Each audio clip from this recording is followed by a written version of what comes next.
وما أرسلناك إلا رحمة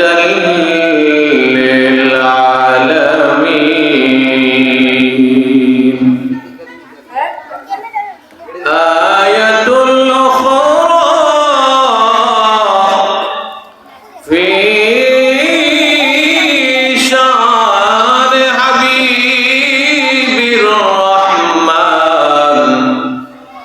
إن الله وملائكته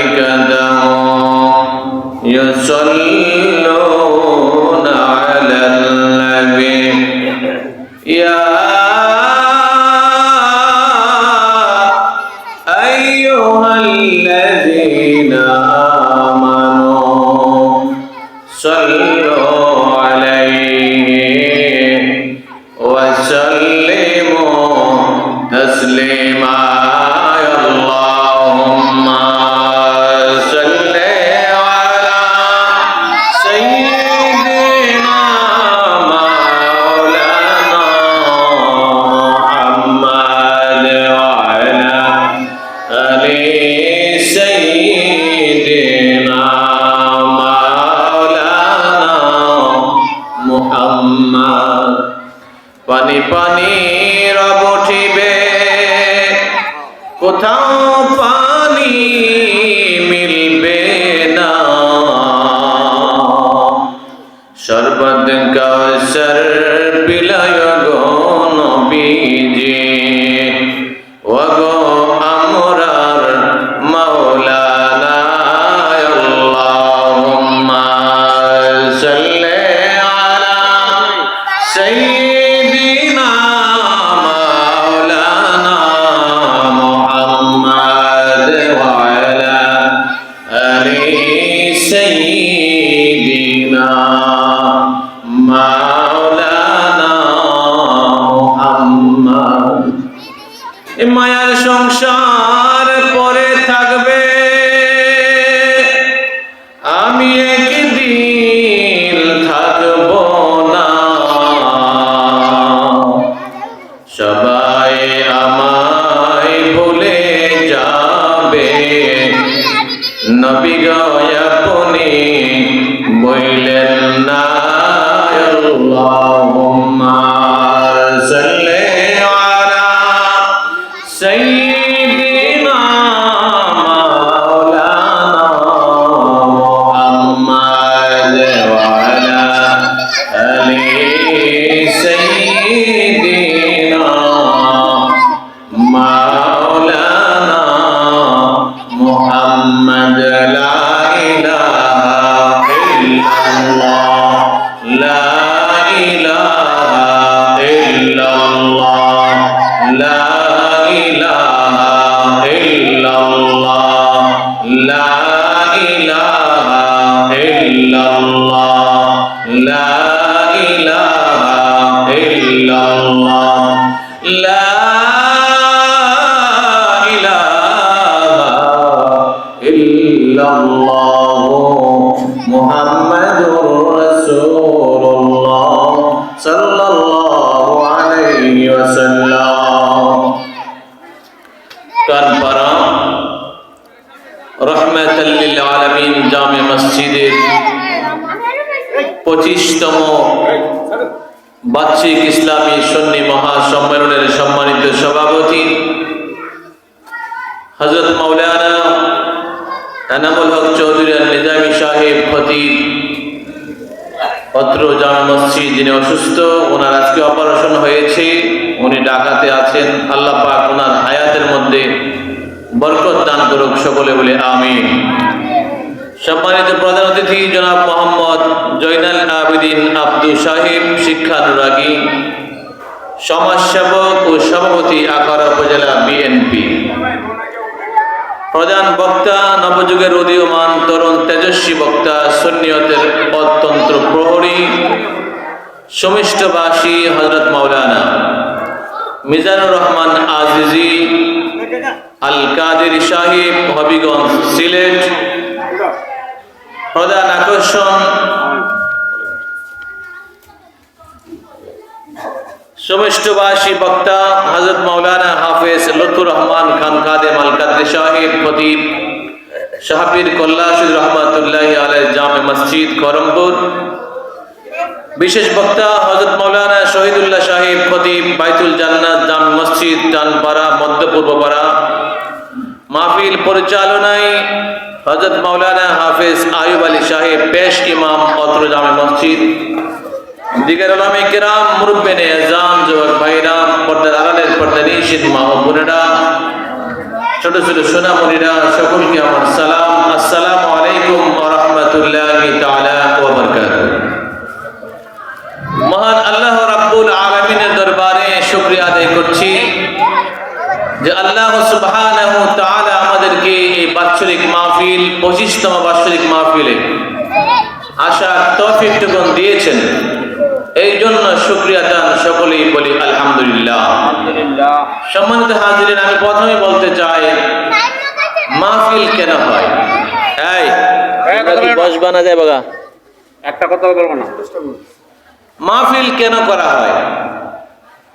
প্রতি মসজিদে মসজিদে, বাড়িতে বাড়িতে, মাদ্রাসায়, মাঠে, মাজারে, দরবারে, খানকাতে, বিভিন্ন জায়গায় মাহফিল কেন করা হয়? মাহফিলের কি গুরুত্ব আছে?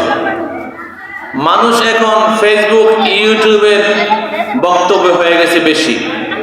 সারাদিন অ্যান্ড্রয়েড সেট চালায়, মোবাইলের মাধ্যমে ওয়াজ দেখে, ভিডিও দেখে, গান শুনে, সিনেমা দেখে, নাটক দেখে মানুষ মোবাইলের ভিতরে ঝুঁকে পড়েছে। আমার মনে হয় যুবক সম্প্রদায় প্রায় 95%। মুরব্বীরা তো বুঝে না, যুবক সম্প্রদায় একবারে বেশি মোবাইলের প্রতি আসক্ত হয়ে গেছে। তো মাহফিল কেন করানো হয়, আর মাহফিলে কি হেদায়েত হবে কি হবে না, এই বিষয় নিয়ে অনেকে অনেক রকমের মন্তব্য করে। মাহফিল, ওয়াজ মাহফিল বলেন, তাফসির মাহফিল বলেন, মিলাদ মাহফিল বলেন, এগুলা কোনো আলেম বানায় নাই। এটা নবীজির আমল থেকেই চলছে, আম্বিয়া আলাইহিস সালামদের আমল থেকে চলছে। আগ থেকেই এরকম দ্বীনি আলোচনা বিভিন্ন স্টেজে, বিভিন্ন মসজিদে, বিভিন্ন প্রোগ্রামে আলোচনা হয়ে আসছে।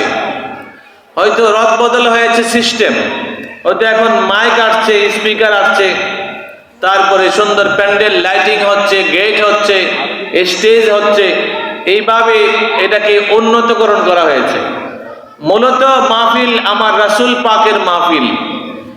আল্লাহ পাক সুবহানাহু ওয়া তাআলার নবী রাসূলুল জাহান সাল্লাল্লাহু আলাইহি ওয়াসাল্লামের একটা আমল মানুষকে দ্বীনের দাওয়াত পৌঁছে দেওয়া। এই সুন্নতের বিরোধিতা যারা করে এবং যারা বলে মাহফিল কেন, তারা মুসলমান দাবি কিভাবে করে? তারা টিটকারি করে মাহফিল করলে কি লাভ? মানুষ কি হেদায়েত হবে? নিজে যদি হেদায়েত না হয়, হেদায়েতের মালিক কি কোনো মানুষ না আল্লাহ? আল্লাহ পাক সুবহানাহু ওয়া তাআলা বলেন, ইন্নাকা লা তাহদি মান আহবাবতা ওয়ালাকিন্নাল্লাহ ইয়াহদি মান ইয়াশা ওয়া হুয়া আ'লামু বিল মুহতাদিন।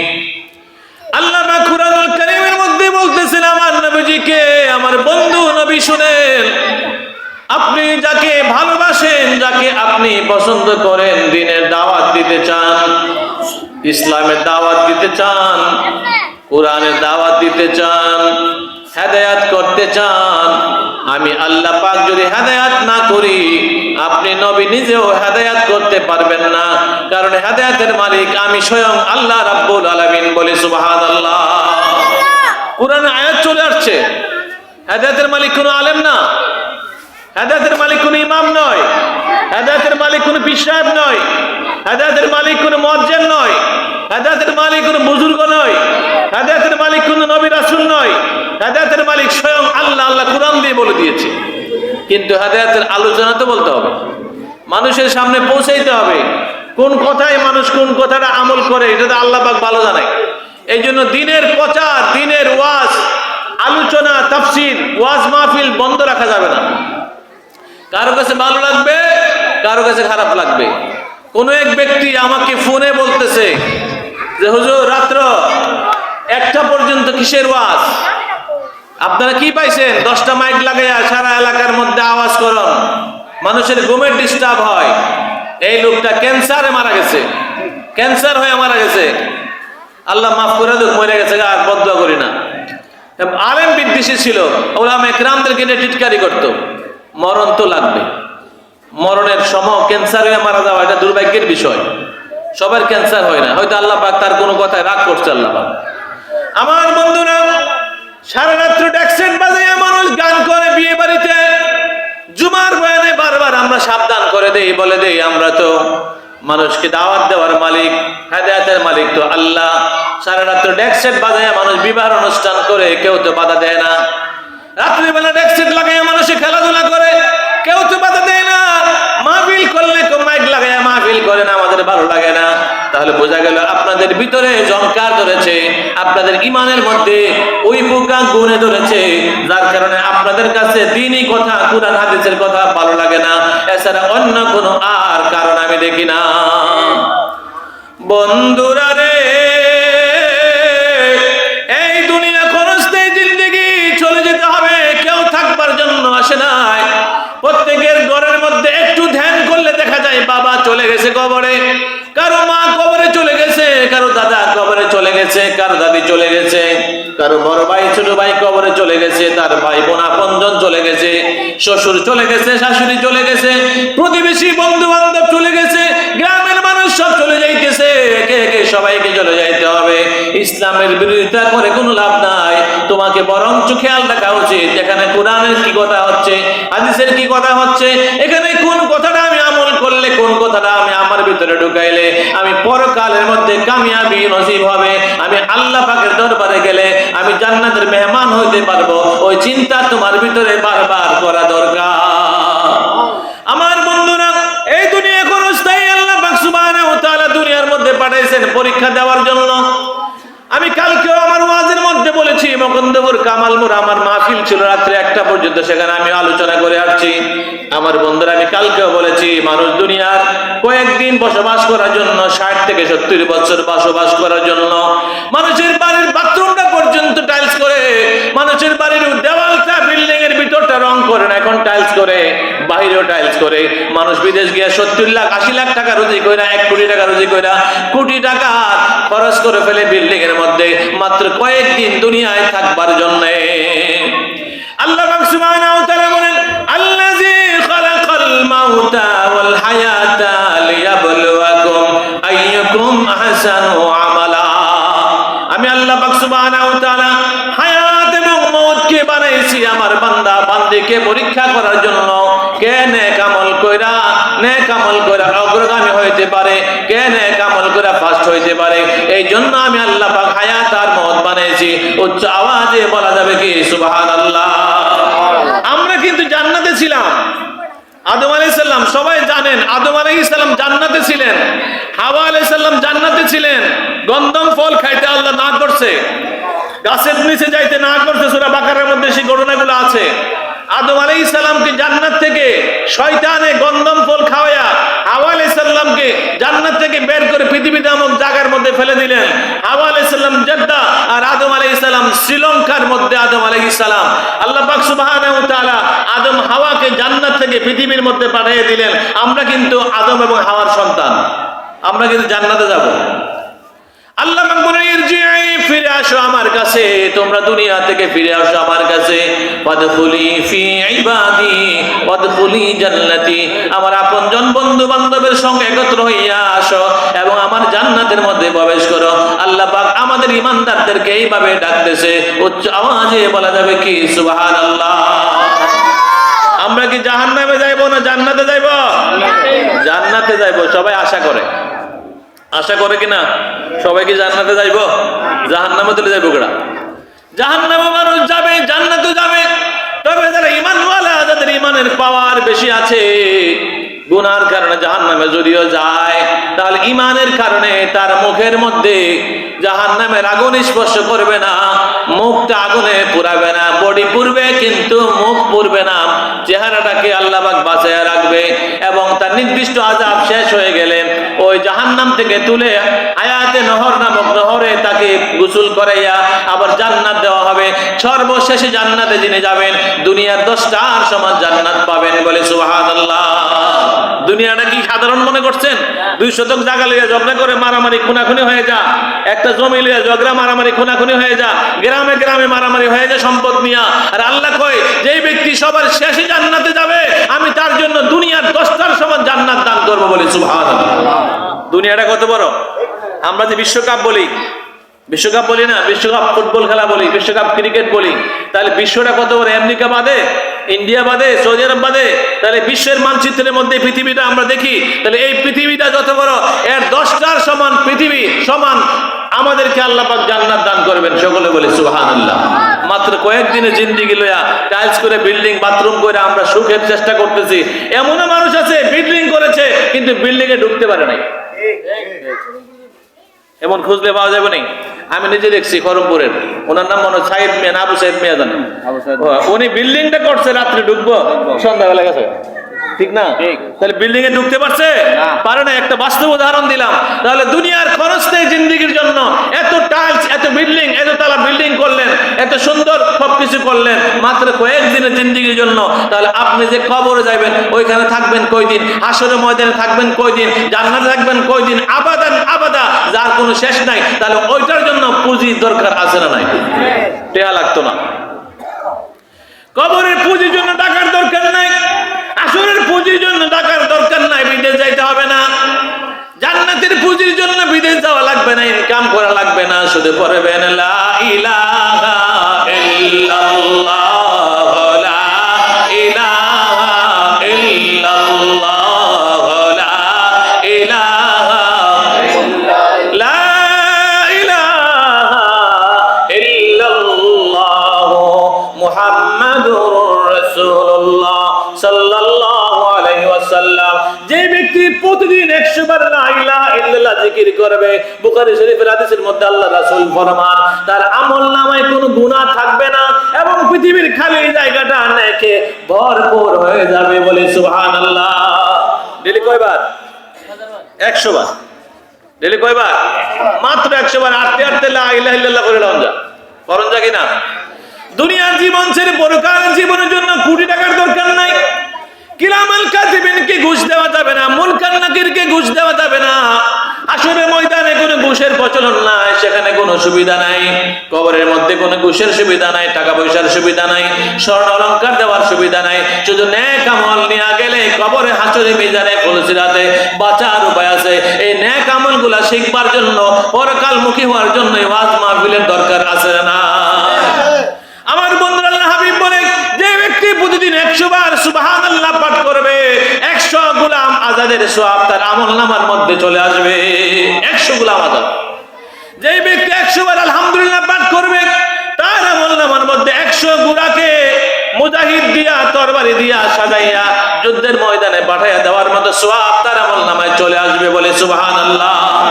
যে ব্যক্তি 100 বার আল্লাহু আকবার পাঠ করবে ওই ব্যক্তির জন্য 100 কবুলকৃত উট কুরবানি করলে যে সওয়াব হবে, 100 বার আল্লাহু আকবার বললে 100 কবুলকৃত উটের কুরবানি দেওয়ার সওয়াব তার আমলনামায় চলে আসবে, বলে সুবহানাল্লাহ। এর পড়তে কি পয়সা লাগবে? দুনিয়া 2 লাখ খাইতে গেলে বাজারে 1000 টাকা নোট লয়ে গেলে আর রহবত নাই, একখানা দিলেই শেষ, ঠিক না? ঠিক। টাকার দাম আছে। হ্যাঁ, আগে 1000 টাকা একখানে জায়গা পাওয়া গেছে, আর 1000 টাকা একটা মাছ কিনেন জানা, কথা ঠিক না? ঠিক। তাহলে দুনিয়ার জীবনে চলার জন্য লক্ষ কোটি টাকা খরচ করতেছি, ছেলে মেয়েকে ইংরেজি অঙ্ক পড়াইবার জন্য 5000 টাকা মাস্টারকে দিয়ে বাড়ি করে দিয়েছি, আর কুরআন তেলাওয়াত শিখবে, কুরআনের বাণী শিখবে, হুজুরকে মাত্র 100 টাকা 200 টাকা। আচ্ছা নি কথা, 100 টাকা আর 200 টাকা দে হুজুর আর্মি পড়া, কিন্তু এটা কাজে লাগবে নাই না? ইংরেজিতে কাজে লাগবে? ইংরেজি কাজে লাগবে মাত্র দুনিয়ায় থাকা অবস্থায়। কবরে চলে গেলে ইংরেজি এর আর দাম নাই। হোয়াট ইজ দিস কাঁচামরিচ, তুই না হলে আমার দেশ কবরে জিজ্ঞাইতো না। কবরে জিজ্ঞাসা করবে মান রাব্বুকা ওয়া মা দীনুকা ওয়া মান হাযার রাজুল আল্লাযী বুইসা ফীকুম। কবরে প্রশ্ন করবে আরবিতে আর আপনি উত্তর দিবেন আরবিতে। আপনি আরবি ভালোভাবে জ্ঞান অর্জন করেন, কোরআন তেলাওয়াত করেন, তাহলে কোরআন তেলাওয়াত যদি করেন প্রতি অক্ষরে আপনি নেক পেয়ে যাবেন 10টা নেক। কুরআন শরীফ তেলাওয়াত করলে প্রতি অক্ষরে কয় নেক? কথা বলেন, কয় নেক? 10 নেক। উযু সারা, কি সারা? উযু সারা কুরআন তেলাওয়াত করলে প্রতি অক্ষরে 10 নেক, আর উযু সহ কুরআন তেলাওয়াত করলে প্রতি অক্ষরে 25 নেক। বলেন না সুবহানাল্লাহ। হুজুর কুরআন তেলাওয়াত জানি না, জীবনে কুরআন শরীফ পড়তে পারি নাই, ছোটবেলা চেষ্টা করেছিলাম, মা আব্বা মক্তবে কয়েকদিন গিয়া ফাঁকি দিয়ে আসছি, আর কোরআন তেলাওয়াত শিখতে পারি নাই। হুজুর কোরআন তেলাওয়াত তো পারি না, এখন কোরআনের সওয়াব কেমনে পাবো? তাহলে কোরআন তেলাওয়াত যদি কেউ করে আর আপনি শুনেন, সমান সওয়াব পাইবেন। বলে সুবহানাল্লাহ। কত সহজ। কেউ যদি কোরআন তেলাওয়াত করে আর আপনি শুনেন, সে যদ্দুর সওয়াব পাইব, আপনি যদ্দুর সওয়াব পাইবেন। আলিমুল আমারে মিলাদ পড়ে দোয়া করে জুমার দিনে বলে একবার সূরা ফাতিহা, 3 বার সূরা ইখলাস পড়েন। যারা জীবনে কোরআন শরীফ পড়তে জানে না তারা ওই সূরাটি পারে। পারে কি পারে না? পারে। একবার সূরা ইখলাস কেউ যদি পাঠ করে তাহলে 10 পারা কোরআন শরীফ পড়ার সওয়াব। সুবহানাল্লাহ। কবার সূরা ইখলাস? কুল আল্লাহ সূরা একবার, কবার সওয়াব পাবেন? 10 পারা কোরআন শরীফের সওয়াব পাবেন। কুল আল্লাহ সূরা 2 বার, 20 পারা কোরআন শরীফ পড়ার সওয়াব পাবেন। কুল আল্লাহ সূরা 3 বার, 30 পারা এক খতম কোরআন শরীফের সওয়াব পাবেন। সকলে বলে সুবহানাল্লাহ। হুজুর রমজান মাস আসলে কোন খতম পড়তাম? কারণ আমি তো আরবি পারি না, কোরআন শরীফ পড়তে পারি না। আমি বলি আপনি যেটা সহজ লাগে এটাই পড়েন। যদি কুল আল্লাহ সূরা দিয়ে 100 লাখ পড়েন কোনো অসুবিধা নাই, যদি বিসমিল্লাহ দিয়ে 100 লাখ পড়েন অসুবিধা নাই, সুবহানাল্লাহ দিয়ে 100 লাখ পড়েন অসুবিধা নাই। অর্থাৎ রোজার মাসে নেক আমল আপনি বেশি বেশি করবেন। যেই দোয়াটা সহজ লাগে এই দোয়াটা আপনি পাঠ করতে থাকুন। যারা বেশি ইবাদত করে, যারা নফল ইবাদত বেশি করে, ফরজ ইবাদতের পাশাপাশি যারা নফল ইবাদত বেশি করে, তারা আল্লাহর ওলি হয়ে যায়। সকলে বলে সুবহানাল্লাহ। কি হয়? আল্লাহর ওলি। আরেকটা আছে গড গিফটেড, মানে আল্লাহর দান। আরেকটা আছে মাদার জাত, মানে মার গর্ভ থেকে আল্লাহর ওলি, যেমন বড় পীর আব্দুল কাদের জিলানী। আরেকটা হচ্ছে দুয়ার মাধ্যমে, যেমন বাইজিদ বুস্তামি মার দোয়া আল্লাহর ওলি হয়ে গেছেন পানি খাওয়ায়। কি ঠিক না? ঠিক। তাহলে নফল ইবাদতের মাধ্যমে যদি আল্লাহর ওলি হওয়া যায়, এরকম ইবাদতের আমাদের দরকার আছে না নাই? মাহে রমজানে বেশি বেশি কোরআন তেলাওয়াত করেন, বেশি বেশি তাসবিহ তাহলিল পড়েন। ইফতারি খান, ইফতারি সামনে নিয়ে দোয়া করেন। ইফতারি সামনে নিয়ে যদি কেউ দোয়া করে তাহলে তার দোয়া ফিরাইয়া দেওয়া হয় না। সকলে বলে সুবহানাল্লাহ। ইফতারি সামনে নিয়ে দোয়া করেননি? কেউ মনে করেন না? করবেন, নিজে নিজে করবেন। হুজুর লাগবে দোয়া করতে। আপনি কি বাংলাতে আল্লাহর কিছু কইতেছেন না? বাংলাতে কোন না যে আল্লাহ ইফতারের সামনে লে বইছি, আল্লাহ আমার পুত্র বিদেশ থেকে, আল্লাহ বাসায় রাখো, ভালো রাখো, কোন না, অসুবিধা কি? ইফতারের সামনে নিয়ে বলেন না আল্লাহ আমার রমজান মাসে মৃত্যুটা দিও, আল্লাহ ইফতারের সামনে নিয়ে কইতাছি, তোমার ডরে খাই না। বাংলাতে কোন না, অসুবিধা কি? ইফতারের সামনে নিয়ে দোয়া করলে আল্লাহ পাক দোয়া কবুল করেন। সকলে বলে সুবহানাল্লাহ। মাহে রমজানে ইফতারি করেন, সওয়াব আছে। ইফতারি কাউকে করান, সওয়াব আছে। সেহরি খান, আসুহুরু বারাকাতুন, সেহরি হলো বরকত, সেহরি খাইলেও সওয়াব আছে। তাহলে রমজান মাসে যদি কেউ একটা সেজদা দেন, মসজিদে নামাজের মধ্যে যদি বাড়িতে একটা সেজদা দেন, নামাজ পড়েন, একটা সেজদার কারণে 1500 নেক আপনার আমল নামায় চলে আসবে। বলে সুবহানাল্লাহ। একটা সেজদা যদি নামাজের মধ্যে দেন রমজান মাসে 1500 নেক পাবেন এক সেজদা। রমজান মাসে কেউ যদি 1 টাকা দান করেন তাহলে অন্য মাসের তুলনায় রমজান মাসে 1 টাকা দিলে 1000 টাকা দেওয়ার সওয়াব পাবেন। সুবহানাল্লাহ। অন্য মাসে 1000 টাকা আর রমজান মাসে 1 টাকা সমান। রমজান মাসে উমরা করেন, 70টা উমরার সওয়াব পাবেন। বড় উমরা। এই জন্য রমজান মাসে কাবা শরীফে বেশি ভিড় হয়। সবাই রমজান মাসে যান ইবাদত করার জন্য, সেখানে গিয়ে বেশি সওয়াব পাওয়ার জন্য রমজানে বেশিরভাগ মানুষ উমরা করতে যায়। রমজানে উমরা করা কষ্ট, প্রচুর লোক হয়, বড় হজের মতো হয়ে যায়। এই জন্য রমজানে বেশিরভাগ মানুষ যায় যে বেশি সওয়াব অর্জন করার জন্য। আল্লাহ পাক তৌফিক দেখ। সকলে বলে আমিন। আমার বন্ধুরা, আল্লাহর হাবিব সাল্লাল্লাহু আলাইহি ওয়াসাল্লামের প্রতি ভালোবাসা, মায়া, মুহাব্বত, প্রেম অন্তরে আগে ফিট করেন। তারপর আল্লাহু আকবার বলেন, নামাজ পড়েন, রোজা রাখেন, তাসবিহ পড়েন, কোরআন তেলাওয়াত করেন, হজে যান, জিয়ারত করেন, যাই করেন লাভ হবে। আর আল্লাহর হাবিবকে নিয়ে বেজাল করবেন, আপনার নামাজ, রোজা, হজ, যাকাত, কোরআন তেলাওয়াতের 1 পয়সারও দাম নাই। ও জাওয়াজে বলা যাবে কি নাউজুবিল্লাহ। আমার বন্ধুরা, ওই ওই নবী রাসূলুল জাহান সাল্লাল্লাহু আলাইহি ওয়াসাল্লাম আমাদেরকে মাহে রমজানে রোজা রাখার জন্য তাগিদ করেছেন, ইফতারি খাওয়ার জন্য তাগিদ করেছেন, সেহরি খাওয়ার জন্য তাগিদ করেছেন, মাহে রমজানে তারাবির নামাজ পড়ার জন্য তাগিদ করেছেন। আমরা মাহে রমজানে তারাবির নামাজ দরকার আছে না নাই? মাহে রমজানে তারাবির নামাজ দরকার আছে না নাই? তারাবির নামাজ 20 রাকাত না 8 রাকাত? 20 রাকাত আমাদের এলাকাতে আছে না নাই? 20 রাকাত আছে। তারাবির নামাজ আমরা পড়তেছি। আল্লাহ পাক তৌফিক দান করুক, সকলে বলে আমিন। আমি বলতেছিলাম আমরা দুনিয়া থেকে চলে যাব, দুনিয়া নামক জায়গার মধ্যে আসছি পরীক্ষা দেওয়ার জন্য। সামান্য কয়েকদিন দুনিয়ায় থাকবো, এই থাকবার জন্য বিল্ডিং করে মানুষ এখন তার হৃদয় পাষাণ হয়ে গেছে। যারা বাড়ি বিল্ডিং, বেশিরভাগ মানুষের মন কঠিন। যারা বাড়ি বিল্ডিং, বেশিরভাগ মানুষের মন কঠিন। কিছু কিছু মানুষ আছে মন নরম, সবাই না, সবাই খারাপ না। বিল্ডিং করে, তুফান আইছে খবরও নাই, জানেও না। ঘুম থেকে উঠে দেখে বাইরে বৃষ্টি, পানি উড়ান বইরে রয়েছে, রাত্রেবেলা প্রচুর বৃষ্টি হয়েছে, গ্লাস গ্লাস লাগাইছে, ঘুমাইছে, আর খবর নাই। আগে যখন মানুষের বেড়ার ঘর ছিল তখন মানুষের মন বেশি নরম আছিল। তখন মানুষ তুফান আসলে চিৎকার করতো, বহু চিল্লাচিল্লি করতো, ডাহাডাহি করতো, এই করতো সেই ঘর ডাকতো, সেই করতো সেই ঘর ডাকতো। কারো ঘর পুড়ে গেলে দৌড়ায় গিয়ে ঘর থেকে মানুষ বের করতো। এগুলো ছোটবেলা দেখছি। কিন্তু এখন মানুষ তুফান আয়োগ আর সাইক্লোন আয়োগ কোনো চিন্তা করে না। কি আছে না নাই? করমপুরের এক বেটা বলে তুফান হলে দাউলিয়া হালি ঘুরতো, ডাইনে কাটতে বামে যা, ডাইনে কাটতে বামে যা, ইত্যাদি বলে কইতো। শুনি আর কি মুরব্বীরা কম, ডাইনে কাটতে বামে যা কইতো। তুফানের সময় বেড়ার গর্দন পড়ে গেছে গা, তার বেড়া কইছে হেমাতে মনছে হেমাতে যান, হেমাতে মনছে হেমাতে যান। নিজের ঘর পড়ে গেছে, কি করবো আর। তাহলে এখন এরকম, আগে মানুষে কি করতো? মানুষের মন নরম ছিল, মানুষ একে অপরে খোঁজ খবর নিত, একে অপরকে ভালোবাসতো, মায়া করতো, মোহাব্বত করতো, দাওয়াত দিত, খাওয়াইতো। এখন তো বাজারের যে জিনিসপত্রের দাম, দাওয়াত দিতাম আছে না নাই? দাওয়াত দেন এখন। আগে ঘরে কিচ্ছু করলে এই দাদারে ডাক দিল, দাদা নাস্তাটা করে রাখ, দাদারে দুপুরে দিল ভাত খাওয়া, চাচারে ডাক দিল, এরকম আনছে না আনছে না। আর ওখানে আনে, ওখানে আবার আনে কবরে গিয়া যদি আপনি মা কোদাল দিয়ে একটা কূপ দেন তাহলে আপনার নাম লিখবো, লিখবো কি লিখবো না? এগুলা ঠিক না। এক মুসলমান আর এক মুসলমানের প্রতি হক পাইবে 6টা। মেশকাতের হাদিস, বুখারী মুসলিম। এক মুসলমান আরেক মুসলমানের হক কয়টা? 6টা হক। একটা হক হলো মারা গেলে তার কাফন দাফনের ব্যবস্থা করা। এখন কাফন দাফনের ব্যবস্থা করতে গেলে সেখানের মধ্যে আপনার কবরের মধ্যে গিয়ে যদি একটা কূপ দেয় তাহলে নাম লেখে যে দাওয়াত দিব। কই দাওয়াত দিব? যে ফতের মধ্যে দাওয়াত দেয়, এরকম আমরা করমপুর কবরস্থান আসেনি, লেখিনি, লেখে যে ফতের মধ্যে 400 লোক। আরে 400 লোক করতে আছে করমপুর, দুর্গাপুর, টানপাড়া, চাঁদপুর, কল্যাণপুর, আজমপুর, চান্দি, কোট্টা, বৈশল সব মানুষ কবর করছে, সবাই যে ফতের দাওয়াত। আসলে এটি ঠিক না, আসলে এটা ঠিক না। কুদালি খাওয়াইতে হবে। কে কইছে আপনাদের কুদালি খাওয়াইতে হবে? এটা মুসলমানের দায়িত্ব। একজন মারা গেছে তার কবরে যাওয়া, ঠিক না বেটি?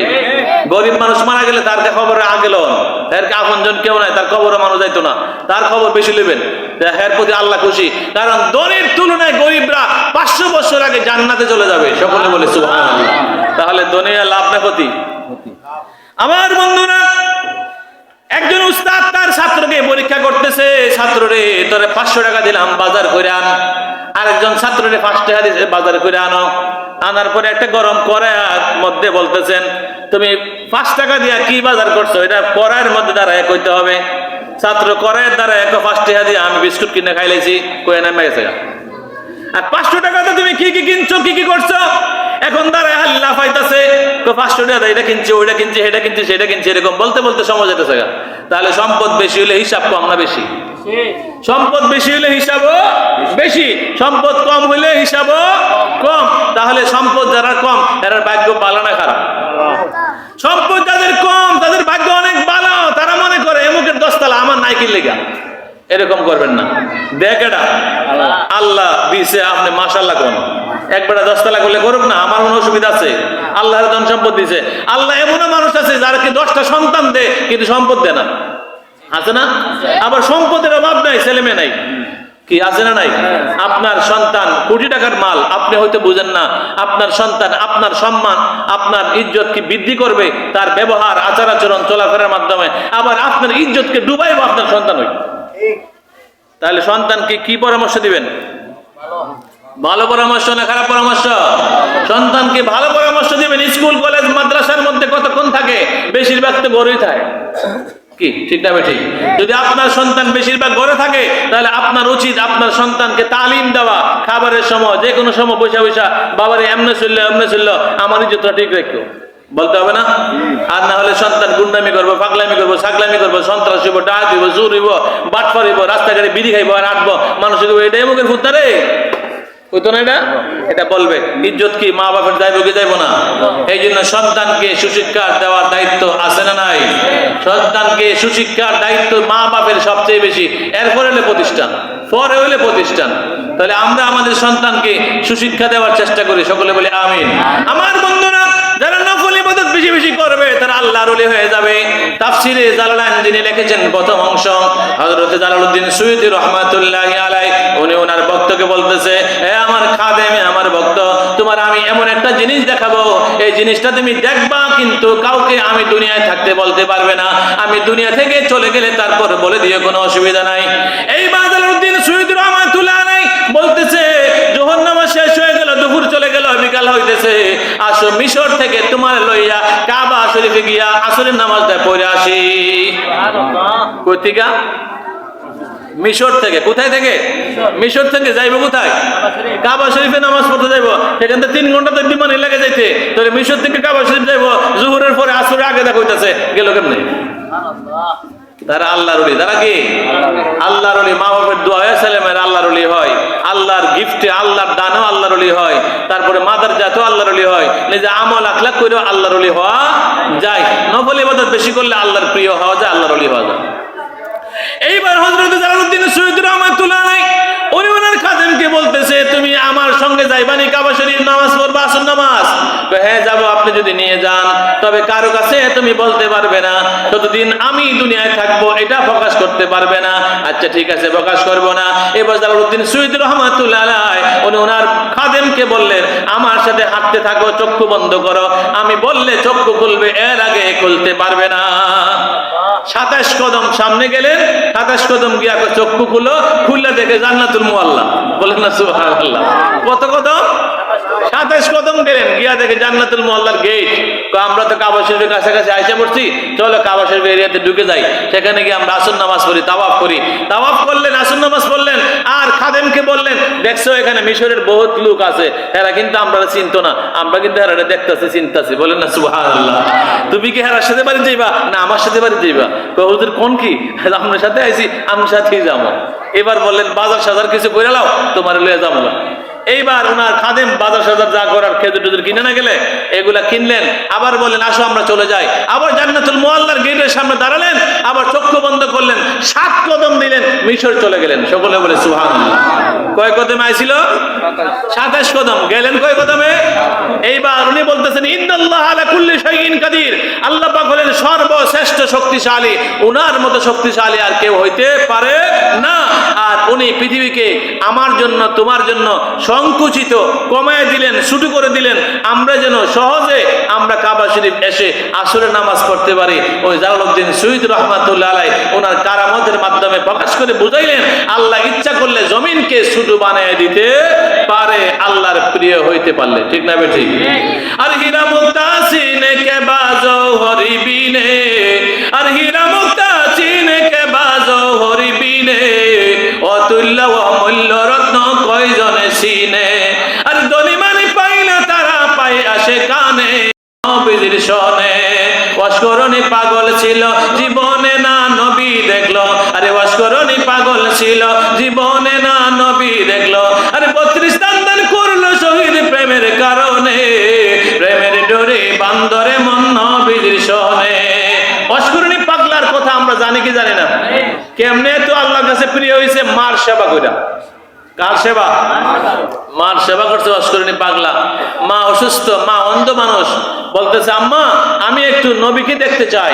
মা অনুমতি দিলেন, গেলেন নবীকে দেখার জন্য, গিয়ে নবীকে লাগাল পাইলেন না, দেখা পাইলেন না, আবার মার কাছে চলে আসছেন। ইচ্ছা করলে উনি থাকতে পারতেন, নবীকে দেখা যাবো, এর আগে যাবো না, না উনি চিন্তা করছেন আমার আম্মা অসুস্থ, চোখে দেখে না, আমার আম্মাকে ফালে আসছি, আমি নবীকে দেখলে আবার ফরে দেখো, আমি মার কাছে যাই গা। বলেন না সুবহানাল্লাহ। কি বোঝা গেল?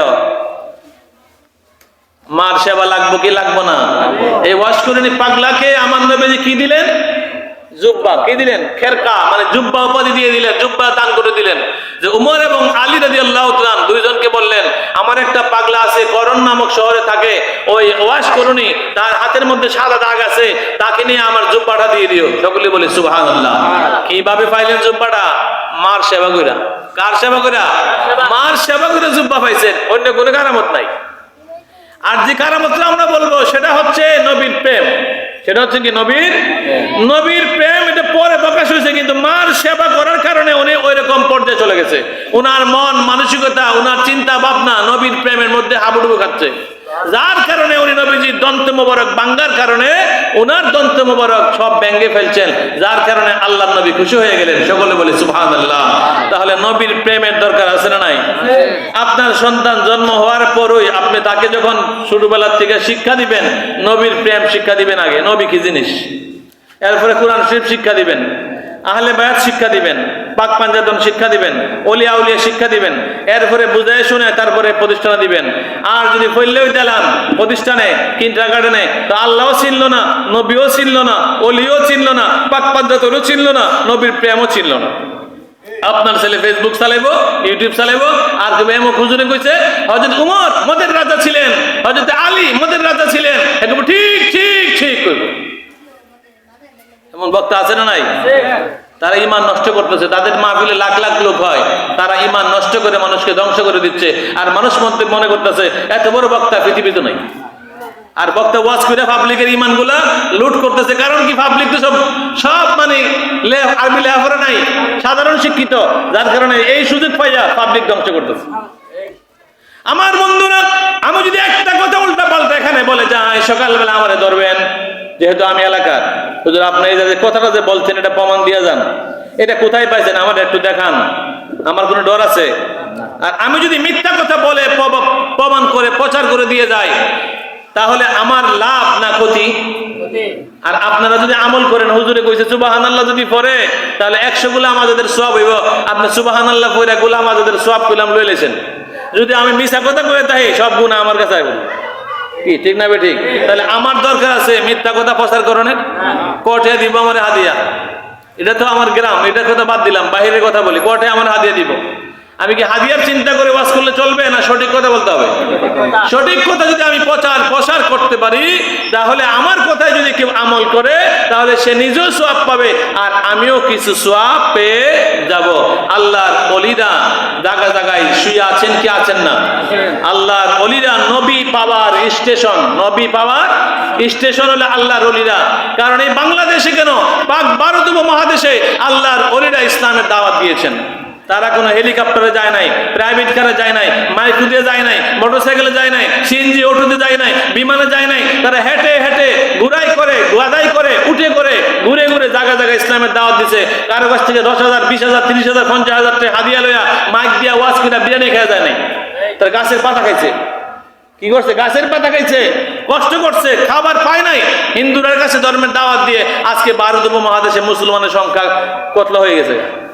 তাহলে আল্লাহর ওলিরা যদি কষ্ট না করত, তাহলে কি ইসলাম এত সহজে পাইতাম?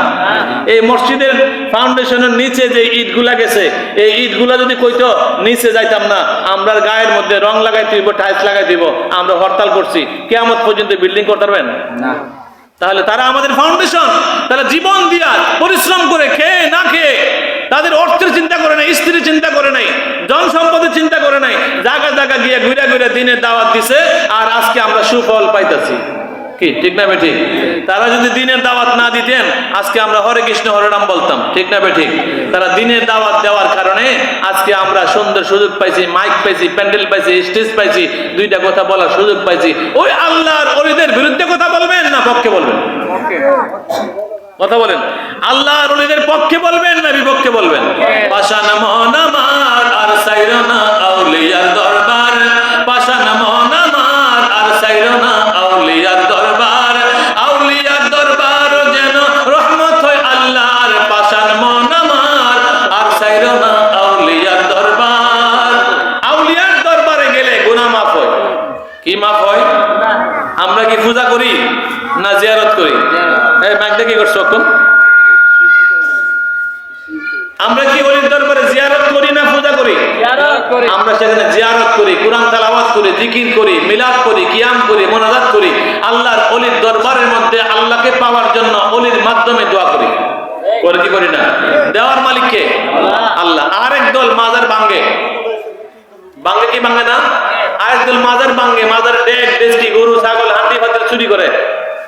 তারা কারা? এই দল আছে না নাই? ফেসবুকের মধ্যে দেখছেন না যে এক এলাকার পুরা খানকার পুরা এরিয়ার গরু মহিষ সব চুরি করে লেছে। তো তারা কারা করলো? তারা কি সুর তেলে প্রয়োজনে বুঝাবে যে আপনার দরবারের মধ্যে এটা করেন না, এটা কোরআনে নাই, এটা হাদিসে নাই, এটা এইভাবে করেন সেইভাবে করেন, মানুষকে হেদায়েতের দাওয়াত দিবে। তা না করে ওই দরবারে গাছ পর্যন্ত কেটে লয়ে পড়ছে।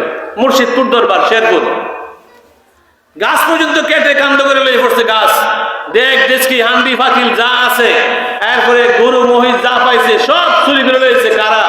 তারাও তো নামদারি নাকি? তারাও দাড়ি পাঞ্জাবি টুপি আছে। তাহলে তারা সেখানে লুট করতে না গিয়ে যদি 50 জন আলেম যেত, গিয়া কইতো যে আপনার দরবারটা এইভাবে চালায়েন, এইভাবে সঠিক আর এইভাবে ভুল, তাহলে মানুষ ভুলটা থেকে বাচ্চা যেত গা, মানুষ ভালো হয়ে যেত। কি ঠিক না? ঠিক। আপনি যদি বলেন মাজারে যাওয়া শিরিক আর বেদাত, তাহলে এক পাবলিক কইব শিরিকটা বেদাতটা কোহানো দেখাই। এই কথা কইতো না? শিরিক বুঝে পাবলিক, বেদাত বুঝে। শিরিক আর বেদাত বলার কারণে শিরিক আর বেদাতরা কোন মাজারও আছে একটু দেখে গিয়া। শিরিক আর বেদাতকে বিচারে, হ্যাঁ শিরিক বেদাত বুঝুই না। বরঞ্চ বলা উচিত আপনি যাবেন সেখানে গিয়া এইভাবে জিয়ারত করেন, এইভাবে সেখানে যাবেন, ওইভাবে আসবেন, তাহলে মানুষ আল্লাহর ওলির দরবার কি করলে? সুন্দরভাবে জিয়ারত করলে। এখন অনেক আলেমরা বলতেছে আল্লাহর ওলির দরবার জিয়ারত করা সুন্নত। আল্লাহর ওলির দরবার জিয়ারত করা কি সুন্নত? এখন বলতেছে নারে তাকবীর, নারে রিসালাত, প্রধান অতিথির আগমন, প্রধান অতিথির আগমন, জনাব মোহাম্মদ জয়নাল আবদিন আব্দু সাহেবের আগমন এলাকাবাসীর পক্ষ থেকে। আমার বন্ধুরা, আল্লাহর ওলিদের দরবারকে আমরা পবিত্র রাখবো, সুন্দর রাখবো, সেখানে গুনাহ যেন না হয়, শিরিক যেন না হয়, বেদাত যেন না হয়, ওই খেয়াল আমাদের রাখতে হবে এবং বুঝাইতে হবে। সকলে বলে আমিন। সালাতুন ইয়া রাসূলুল্লাহ আলাইকুম সালামুন ইয়া হাবিবাল্লাহ আলাইকুম খবর লাও ইয়া রাসূলুল্লাহ খবর লাও মেরে আকা মেরে মাওলা খবর লাও সালাতুন ইয়া রাসূলুল্লাহ আলাইকুম সালামুন ইয়া হাবিবাল্লাহ আলাইকুম। আল্লাহ পাক সুবহানাহু ওয়া তাআলা সূরা নিসার 116 নম্বর আয়াতের মধ্যে বলেন, ইন্নাল্লাহা লা ইয়াগফিরু আন ইউশরাকা বিহি ওয়া ইয়াগফিরু মা দুনা যালিকা লিমান ইয়াশা। আল্লাহ পাক বলেন, আমি আল্লাহ পাক ইচ্ছা করলে আমি আমার বান্দার সব গুনাহকে maaf করতে পারি, তবে একটা গুনাহ আমি আল্লাহ maaf করব না। ওই গুনাহটার নাম হলো শিরিক গুনাহ। কি গুনাহ? শিরিক। চিরনো দরকার আছে না নাই? না চিনলে তো শিরিক করে নেবেন। আল্লাহ পাক নিজে বলেছেন আমি শিরিক maaf করব না, তাছাড়া ইচ্ছা করলে আমি সব গুনাহ maaf করতে পারি। তাহলে শিরিক জিনিসটা কি? শিরিক হলো আল্লাহর সমকক্ষ কাউকে মনে করা, আল্লাহর সমকক্ষ সমান ইবাদতের যোগ্য মনে করার নাম কি? শিরিক। তাহলে আমরা কি শিরিক করি? মাজারে গিয়ে সাজদা দিবেন? কোন পীর সাহেবের সাজদা দিবেন? কোন উস্তাদের সাজদা দিবেন? কোন গাছপালার সাজদা দিবেন?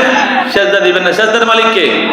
লাউ কানা ফীহিমা আলিহাতুন ইল্লাল্লাহ লা ফাসাদাতা। আল্লাহ পাক বলেন, এক আল্লাহ ছাড়া যদি দুইজন আল্লাহ হইতো, উভয়ে ঝগড়া করে ধ্বংস হয়ে যাইতো। তাহলে আল্লাহ কয়জন? কুল হুয়াল্লাহু আহাদ আল্লাহুস সামাদ লাম ইয়ালিদ ওয়া লাম ইউলাদ ওয়া লাম ইয়াকুল লাহু কুফুয়ান আহাদ।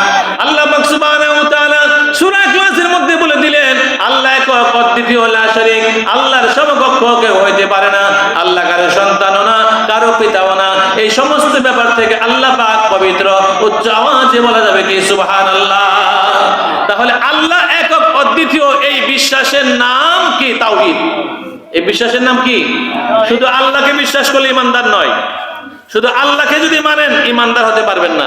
কারণ ইমানদার হইতে হলে লা ইলাহা ইল্লাল্লাহর পরে মুহাম্মাদুর রাসূলুল্লাহ সাল্লাল্লাহু আলাইহি সাল্লাম লাগবে কি লাগবে না?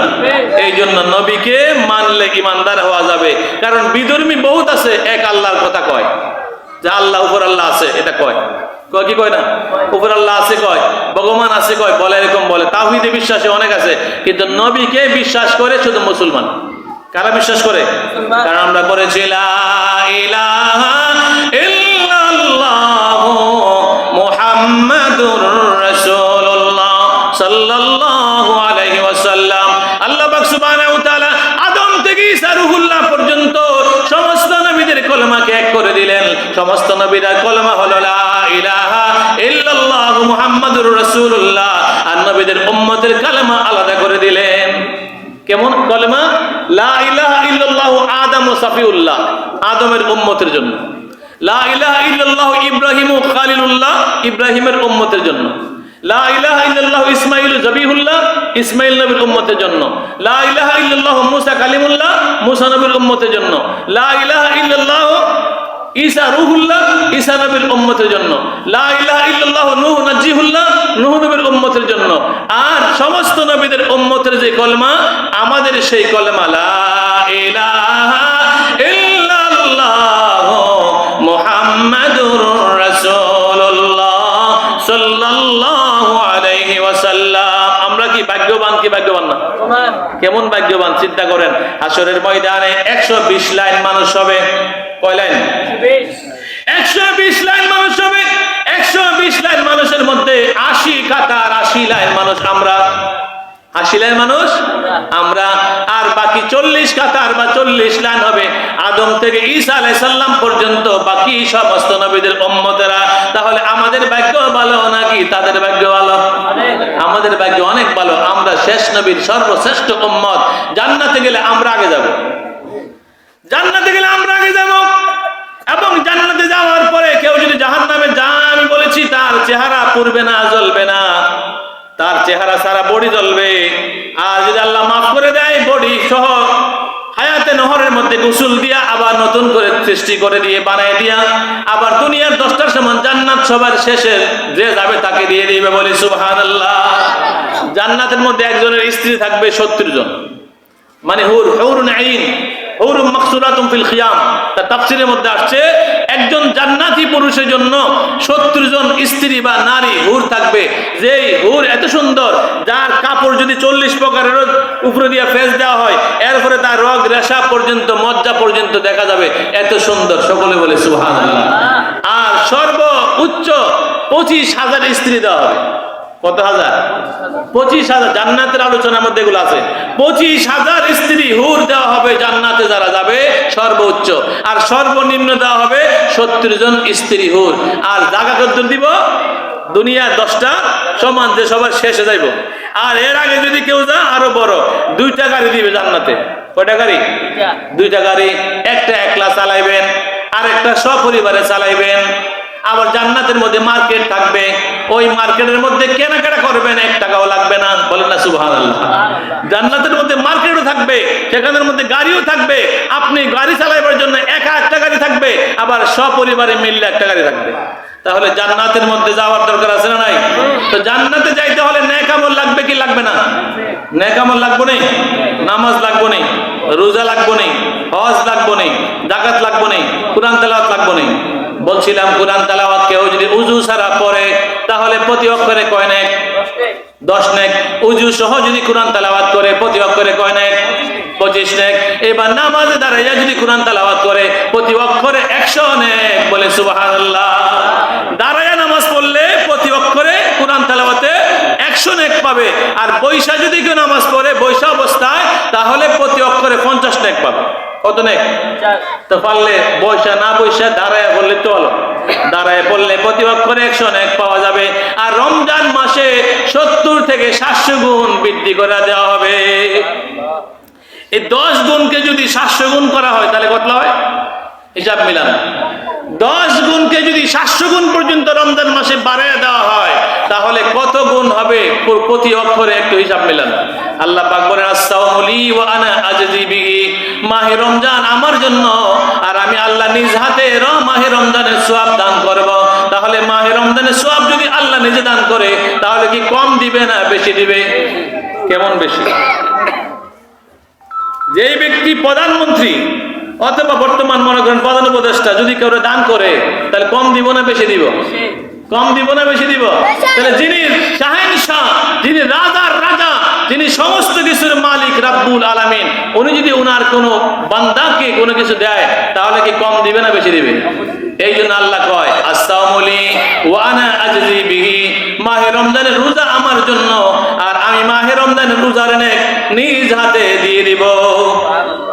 তো নিজ হাতে যদি মাহে রমজানের রোজা দেয়, এই রোজা রাখার দরকার আছে না নাই? অনেকে আছে রোজার মাস আসলে বলে আমার গ্যাস্ট্রিক, আমার শরীর ভালো না, আমার বুক ব্যথা, আমার পেট ব্যথা, আমার পিঠ ব্যথা, আমি উপাস থাকতে পারি না, আমার দ্বারা সম্ভব না, বারবার বিড়ি খাইতে হয়। আছে না এরকম? রমজান মাসে রোজা রাখা ফরজ না সুন্নাত? ফরজ। কার আইন?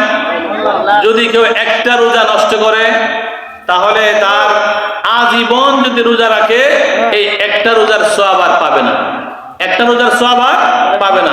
একটা রোজা যদি ইচ্ছা করে কেউ নষ্ট করে আজীবন রোজা রাখলো এই একটার সওয়াব আর কোনোদিন পাবে না। তাহলে কি রোজা ভাঙবো না রাখবো?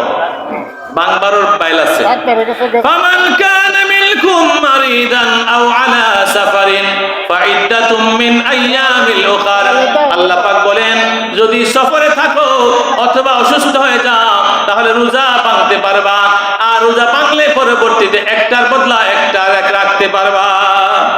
সফরে গেলে অথবা অসুস্থ যদি হয়ে যা তাহলে রোজা ভাঙবার সুযোগ আছে, পরবর্তীতে রাখা লাগবে। আর কেউ যদি ইচ্ছা করে একটা রোজা ছেড়ে দেয় তাহলে সে আজীবন রাখলেও এটার সওয়াব মিলাইতে পারবে না। তবে যদি কাফারা আদায় করতে চায় তাহলে 60 দিন একাধারে রোজা রাখতে হবে। কয়দিন? 60 দিন। বাড়ির কাছে মানুষ যদি 1 মাস রোজা রাখতে কত কষ্ট, এরপরে একটা রোজার কাফারা হইলো 60টা রোজা রাখা, আবার মাঝখান দিয়ে যদি ব্যাংকে যায় আবার পয়লাতে আরম্ভ করতে, তাহলে এই জরিমানার দরকার আছে? এই জরিমানার দরকার নাই। রোজার মাসের পুরা রোজা রাখার চেষ্টা করতে হবে কিনা? আমরা রোজা রাখবো ইনশাআল্লাহ। দেখি না একটু হাতরা? নারে তাকবীর, আল্লাহু আকবার, ইয়া রাসূলুল্লাহ। আল্লাহ পাক কবুল করুক, সকলে বলে আমিন। তাহলে মাহে রমজানে রোজা রাখবেন, কুরআন তেলাওয়াত করবেন, না পারলে যে সূরা পড়েন এটাই করবেন, বসে থাকবেন না। আর যুবক ভাইদেরকে বলি, আমরা যুবকরা এখন বেশিরভাগ কি চালাই? কি চালাই? মোবাইল। রোজা রেখে সারাদিন যদি মোবাইল দেখেন, সারাদিন যদি মোবাইল থাকে, মোবাইল চালান, যদি মোবাইল চালান তাহলে কি রোজা থাকবো? মোবাইল চালাবেন না, কোনো আপত্তি নাই, কোরআন শরীফ পড়েন। মোবাইলে কি আছে? কোরআন শরীফ আছে, বিভিন্ন কিতাবাদি আছে, এটি পড়বেন, তাহলে সময় কাটবে, মোবাইলে চলবো। আর সারাদিন নাটক যদি দেখেন আর সিনেমা যদি দেখেন তাহলে কি রোজা থাকবো? রোজা থাকবে না। সম্মানিত হাজিরিন, আজকের প্রধান অতিথি অসুস্থ, উনি আপনাদের কাছে আসছেন দোয়া চাওয়ার জন্য। উনি একটু আপনাদের সামনে বক্তব্য রাখবেন, তারপরে আমি আমার আলোচনাতে ফিরে আসবো ইনশাল্লাহ। আসেন, এখানে আসেন।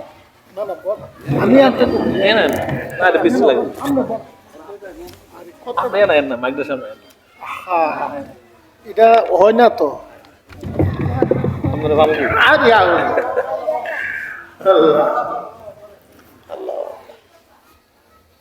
বিসমিল্লাহির রহমানির রহিম। তানপাড়া রাহমাতুল লিল আলামিন জামে মসজিদের 25তম সুন্নি মহাসম্মেলনের সম্মানিত সভাপতি এবং প্রধান বক্তা সহ আমার প্রিয় ভাই উপস্থিত আছেন। আপনাদের এই এলাকার কৃতি সন্তান, সাবেক সাংবাদিক, আখাউড়া উপজেলা বিএনপির সম্মানিত সহসভাপতি জালালউদ্দিন জালু সাহেব সহ হযরত উলামা একরাম, মুরব্বিয়ান, পর্দার আড়ালে পর্দানেশী মা ও বোনেরা, যুবক ভাইরা, আসসালামু আলাইকুম রাহমাতুল্লাহি ওয়া বারাকাতুহু। আমি সর্বপ্রথম বিশেষ করে টানপাড়া গ্রামে আমার মা বোন যারা আছে তাদের কাছে বিশেষভাবে একটা অনুরোধ করব।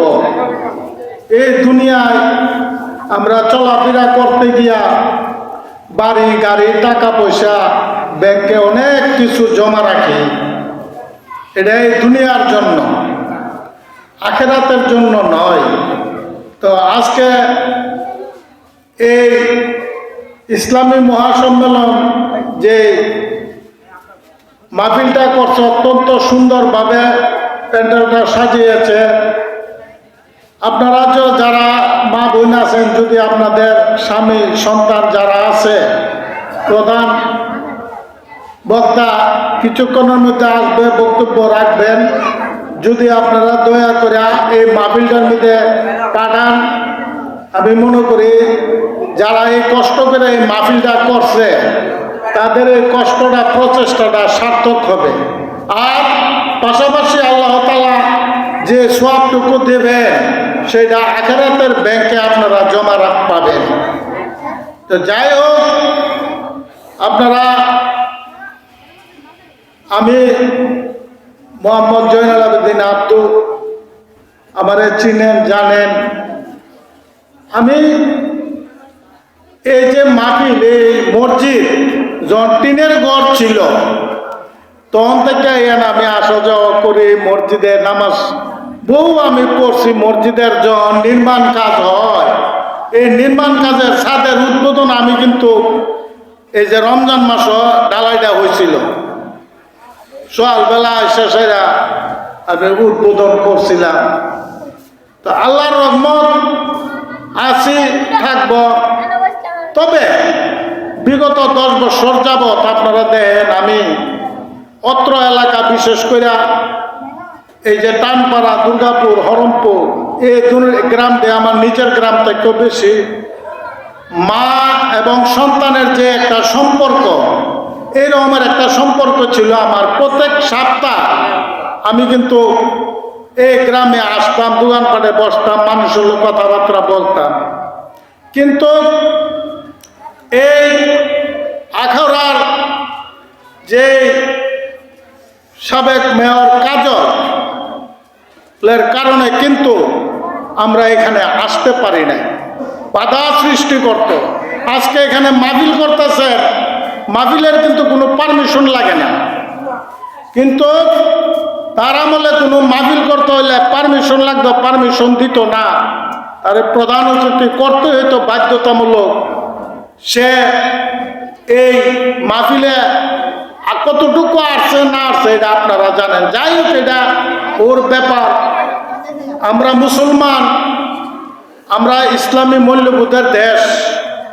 এখানে সবচেয়ে বড় জিনিস হলো আমাদের অলিকুল্লে শিরোমণি হজরত গেসুদারাজ কেল্লা শহীদ রাহমাতুল্লাহ আলাইহি এই পবিত্র মাটিতে শায়িত আছে। উনার গর্বে আমরা গর্বিত। সেটা কিরকম? যখন প্রত্যেক বছর উরুসটা হয় আগস্টের 10 তারিখ, তখন বোঝা যায় যে বাংলাদেশের আনাজ কানাজ থেকে সারা এই যে 64টা জেলার থেকে লোক এখানে আসে। কাজে আমরা কয়জনে ছিল, কিন্তু এই মহান অলি রসুল্লাহ, আমরা উনার গর্বে আমরা গর্বিত। আমরা মনে করি যে এই মহান অলির প্রতি আমরা সবাই শ্রদ্ধাশীল থাকব, উনারকে আমরা সম্মান করব। আর পাশাপাশি এই যে হুজুর বলছে সামনে এই যে দেখেন একটা রমজান মাস আসতেছে, এই মাহফিলটা এর সামনে রমজান মাসটাকে রাখা যদি চিন্তা করেন অনেক গুরুত্বপূর্ণ। কাজেই আমরা আল্লাহ এবং আল্লাহ রাসূলের বিধান মতে জীবনটা পরিচালিত করব, নবীর রঙে রঙিন হব, হালাল খাবার হালাল পরিধান করব। আর আমাদের দ্বারা যেন কোনো মানুষের কোনো ক্ষতি না হয়, এই কথাটা সদা সর্বদা আমরা মনে রাখতে হবে। কারণ যতক্ষণ পর্যন্ত হালাল খাবার হালাল পরিধান আমি ভক্ষণ না করতে পারবো, যত এবাদত বন্দিগি করে না কেন হুজুরিয়ানা আছে, সে এবাদত বন্দিগি কতটুকু কবুল হবে এটা আপনারা ভালো করে জানেন। তো কাজে আমরা সুদ, ঘুষ, মদ, যত ব্যভিচারে খারাপ কাজ আছে সেই সব খারাপ কাজ থেকে আমরা বিরত থাকবো এবং আল্লাহর কাছে পানা চাবো। আল্লাহ তাআলা যেন আমাদেরকে এই মাহে রমজান সামনে আসতেছে, মাহে রমজানের উসিলা যেন আমাদেরকে মাফ করে দেয়, সব জিনিস থেকে দূরে থাকে। আর একটা জিনিস হলো, আমি আসলে শারীরিকভাবে অসুস্থ। আজকে আমি সকাল 5টায় আপনার গাড়ি নিয়ে ঢাকা গেছি, ডাক্তারের একটা আমার ছিল। তো আমার এই যে ফোন দিতেছে সকলে যে মাহফিলে আসতে হবে, আমি বলছি বলে আমি তো এই অবস্থা। যাই হোক, আল্লাহ রসিম রহমানদের দোয়া, আমি আসলে ওই যে ডাক্তার দেয় পরীক্ষা নিরীক্ষা করি না, আগামী শনিবারে করুন। আপনারা যেহেতু আমাকে স্মরণ করছেন এবং আমার ভালোবাসেন, আমি আসলে আল্লাহ তাআলা আনছে আপনাদের সামনে কথা বলছি। আপনারা আমার জন্য দোয়া করবেন, আল্লাহ তাআলা যেন আমার শরীর স্বাস্থ্যটারে ভালো রাখে।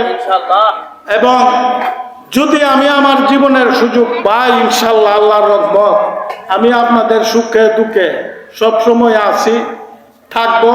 আমিও আপনাদের জন্য দোয়া করি, আল্লাহ তাআলা যেন সবাইরে সুস্থ সবল ভালো রাখে, সেই আশাবাদ ব্যক্ত করে আমি আমার সংক্ষিপ্ত আলোচনা শেষ করছি।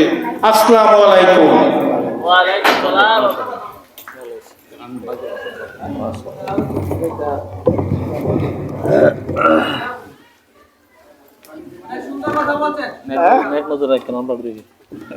ইনশাআল্লাহ এটা তো চলার দিকে। সম্মানিত উপস্থিতি, আমি আমার আলোচনা দীর্ঘায়িত করতে চাই না, তবে আজকে যিনি আসছেন উনি অসুস্থ, এবং আজকে যিনি সভাপতি আমার বন্ধু এই মসজিদের প্রতি, ওনার অপারেশন হয়েছে আজকে। আমরা একটু দোয়া করি, আল্লাহুম্মা আমিন। রব্বানা যালামনা আনফুসানা ওয়া ইল্লাম তাগফির লানা ওয়া তারহামনা লানাকুনান্না মিনাল খাসিরিন। রব্বানা ফাগফির লানা যুনুবানা ওয়া কাফির আন্না সাইয়্যাতিনা ওয়া তাওয়াফানা মা'আল আবরার। ওগো রব্বুল আলামিন, প্রভু পরওয়ারদিগার আলম, আজকের এই মাহফিল দয়া করে কবুল আর মঞ্জুর ফরমাও। সমস্ত হাদিয়া লক্ষ কোটি করে বাড়াইয়া দয়াল নবীজির কদম মোবারকে মঞ্জুর ফরমাও। পীর কল্লা শহীদ রহমাতুল্লাহি আলাইহির দরবারে হাদিয়া কবুল ফরমাও। যারা টাকা দিয়ে পয়সা দিয়ে পরিশ্রম করে বুদ্ধি দিয়ে খাটাখাটনি করে আজকের এই মাহফিলকে কায়েম করেছে, ইয়া আল্লাহ তাআলা প্রত্যেকের আপনজনদের কবরকে জান্নাতের বাগিচা বানায়া দাও। ইয়া আল্লাহ তাআলা আমাদের আজকের প্রধান অতিথি জনাব মোহাম্মদ জয়নুল আবদিন আব্দু সাহেব, ওনার আব্বা আম্মা হালাউলার আপনজনদের অন্ধকার কবরে সবাইকে তুমি মাফ করে দাও। পরমপুরে কবরস্থানে, অত্র এলাকা কবরস্থানে যত মুসলমান নরনারী শুয়ে আছেন প্রত্যেকের কবরকে জান্নাতের টুকরা বানিয়ে দাও। রব্বির হামহুমা কামা রব্বায়ানি সগীরা। ইয়া আল্লাহ তাআলা বিশেষ করে আজকের মাহফিলের সভাপতি মসজিদের খতিব সাহেব অসুস্থ, আজকে ওনার পিজি হাসপাতালে অপারেশন হয়েছে, অসুস্থ অবস্থায় বিছানায় আছে। ইয়া আল্লাহ তাআলা ওনাকে পুরোপুরি সুস্থ সবল বানিয়ে দাও, হায়াতে তয়্যিবা নসিব করে দাও। ইয়া আল্লাহ তাআলা আমাদের প্রধান অতিথি সাহেব অসুস্থ, ওনার প্রতি খাস রহমত দান করে দাও, হায়াতে তয়্যিবা নসিব করে দাও, দেশ দেশের সেবা করবার তৌফিক দান করে দাও। আমাদের প্রতি বিশ্ববাসী মুসলমানদের প্রতি খাস রহমত নাজিল করে দাও। আজকের এই মাহফিল কিয়ামত পর্যন্ত কায়েমা দায়েম রাখিও আল্লাহ। এতক্ষণ যা কিছু আলোচনা হয়েছে এবং আলোচনা হবে, আমাদের সবাইকে আমল করবার তৌফিক দান করে দাও। আমাদের অন্তর থেকে হিংসা ভেদাভেদ বলে একে অপরে মিলেমিশে চলবার তৌফিক দান করো। এই সমাজের প্রতি খাস রহমত নাজিল করে দাও। রব্বানা তাকাব্বাল দুআনা বিহাক্কি লা ইলাহা ইল্লাল্লাহু মুহাম্মাদুর রাসূলুল্লাহ। আসসালামু আলাইকুম ওয়া রাহমাতুল্লাহ।